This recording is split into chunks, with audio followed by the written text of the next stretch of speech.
It's Halloween, the time of year when I dust off a spooky playlist, dress myself up like a handsome celebrity, and come up with reasons why it's perfectly fine for an adult to still be trick-or-treating Darren. Okay, sorry. Let's focus on that first one, the spooky playlist. If you're anything like me, your Halloween playlist is just 2 songs alternating on repeat, Ray Parker Jr.'s Ghostbusters theme, and of course, the Monster Mash.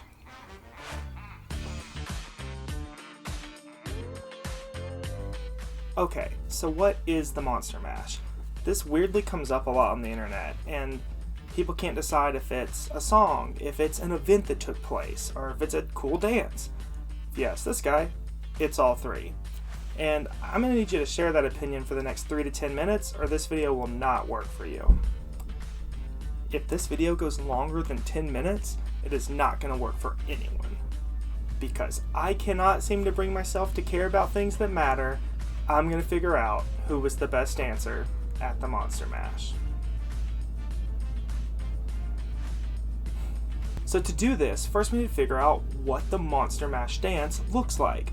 According to all historical accounts, it is a modified version of the mashed potato. Dancers would simply do the mashed potato, but with their arms and legs outstretched like a monster's.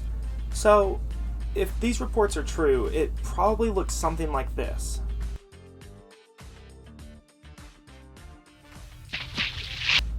Okay, so there's actually not a ton of footage of the Monster Mash dance. I found a number of more recent videos where people were doing it, but I couldn't find any retro footage. Maybe it doesn't exist, or maybe it does, and I'll have to find it for a future video. But with my consistency of output, I doubt it. So the only real way to crack this, in my opinion, is just to look at the monsters that were in attendance and make estimated guesses at how they would have been at doing the mashed potato or just dancing in general. So who was in attendance at the Monster Mash? This is going straight off of the head count the song literally gives us. Alright, we got Frankenstein. Now, considering just the general lumbering and joint use on this guy, it's hard to imagine him killing it on the dance floor, even if he has been seen dancing once or twice. Plus, I just don't trust him. You have Dracula. And okay, Dracula probably would have been a great dancer. The dude has lived for centuries, he's very classy in most portrayals. You gotta believe this guy could have picked up on this dance and been out there nailing it pretty quick. And even though the King of Vampires doesn't really need an advantage, he does also have what I'm calling the Hotel Transylvania factor. This guy cannot stop dancing in these movies. These movies have to be based on something. There's the Wolfman. Okay, now here's an interesting case. He's agile, maybe agile enough to dance well, but werewolves are prone to losing control. There's just no way this guy wasn't doing the sprinkler with his tie tied around his head by the second hour of this party. Then there's Igor.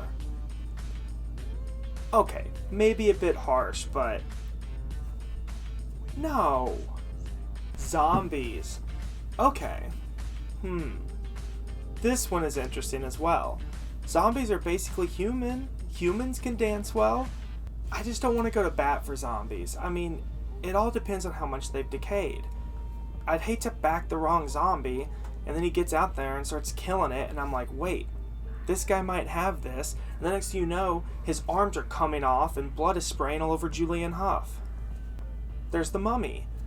I think just because of the time frame the song is from, and the monsters it's kind of homaging to, we have to assume this was the Mummy before they got hot. And if we're going off that, this guy's got the decaying problem of a zombie with the joint issues of Frankenstein's monster. I just don't see this guy making it far into the Monster Mash without breaking every bone in his body or accidentally unwrapping himself and running away hiding his shame. There is the mad scientist that started the whole thing. But come on, that'd be like saying the best dancer on Dancing with the Stars is Lynn Goodman. I mean, I hate to say it, but it's Dracula, by a mile. And look, I'm nothing if not an unbiased reporter, but I gotta be honest, I'm a little disappointed. Dracula just kind of feels like the boring choice. I mean, don't get me wrong, he's cool, but haven't we had enough of him? This guy gets to be as scary as all these other monsters in some properties, and he also gets to be sexy. Man, he's kind of had it all. Even in the song, he gets a special shout out to let us know that he invented his own dance. In a song about a different dance, they make a point to tell us he invented some twist.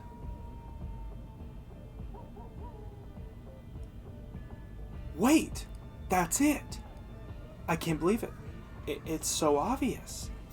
I made the worst mistake a journalist like myself can make. I let my feelings get in. I clouded my own judgment. I made all of these assumptions without checking them against the facts. I have to go back to the text. I have to look at what the song says. Okay, this song is bare bones. But, while doing my due diligence, I did stumble across a few things that I find quite interesting. You see, the song is mostly a catchy chorus, but it does have a few nuggets of truth that it makes a point to get across to us.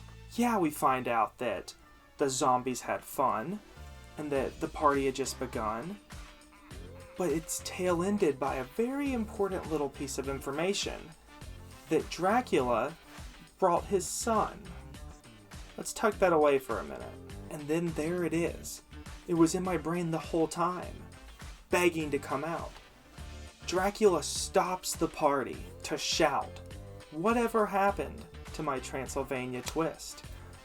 A good question, Dracula. A very good question. You see, Dracula is nothing if not vain. He brings his son to this party, probably telling him the whole way there about how this dance everyone's going to be doing, he invented it. And then he gets there, and what's this? A brand new dance. Basically, you end up with this situation where Dracula's the 40-year-old at a college party, and he's out of his element. And yeah, he gets there in the end, but it's too late. And then you have the most crucial piece of information, the ending of the song.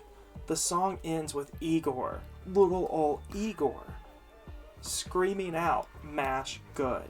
His confidence is up through the roof. He mashes so good, the song ends with what is implied to be him smashing through the equipment. This guy parties so hard he crashes the whole thing down. If that guy's not the life at this party, feed me to the werewolf. So when you break it down, the Monster Mash is an underdog story. Sure, 9 out of 10 times, Dracula's gonna be the best. Who cares? The thing is, resistance to change, being set in your old ways, being overconfident in them, that's a stake through the heart. And that one slip up, it cost him on that night. Because that night, there was one guy that mashed good. And the song goes out of its way to tell us.